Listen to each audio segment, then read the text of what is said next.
Morning, Steve Free in Chicago with the morning grain comments. Well, it's perfect weather here in Chicago.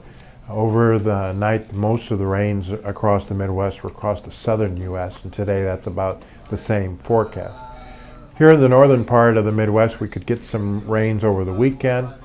Next week, we're going to start out warmer and drier for much of the Midwest, but late next week, rain should move across the Midwest. So there's no extreme heat forecasted for the Midwest and no long period of time of dryness. That should offer resistance to prices. Overnight, prices are higher, dollars lower, most commodities are higher.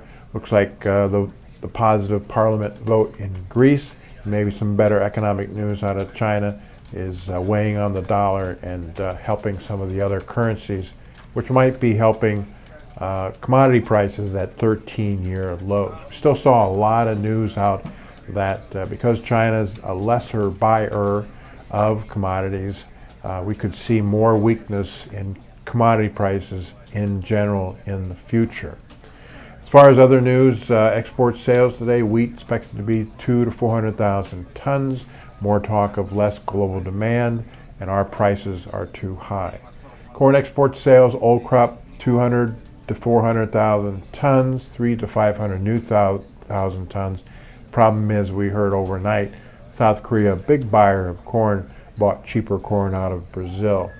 Soybean sales expected to be 300,000 to 500,000 tons of new crop versus 507 last week. We've heard this week the Chinese has stepped up their buying on U.S. soybeans for October, November, and December, mostly out of the PNW, where it's cheaper to go to China than the Gulf. We're still a little bit concerned about Brazil being the cheaper source of beans to China, and that the lower China economy might actually have them import less beans.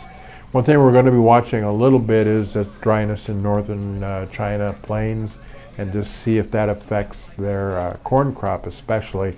Talk of that dryness bringing some of their yields down. Got to remember that most of the China farmland is irrigated.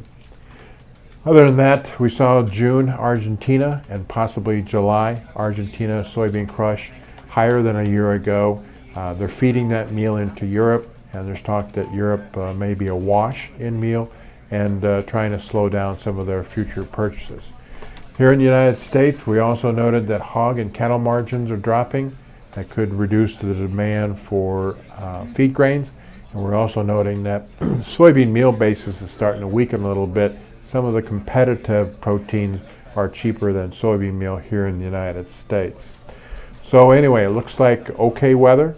We'll be watching the outside markets to see how much support it has on the commodity prices, but in general, people are still negative to commodity prices, and could see a little bit weaker prices next week in the grains if the weather is okay. As always, these are my thoughts and not those of ADM or ADM Investor Services. Have a safe and profitable trading day.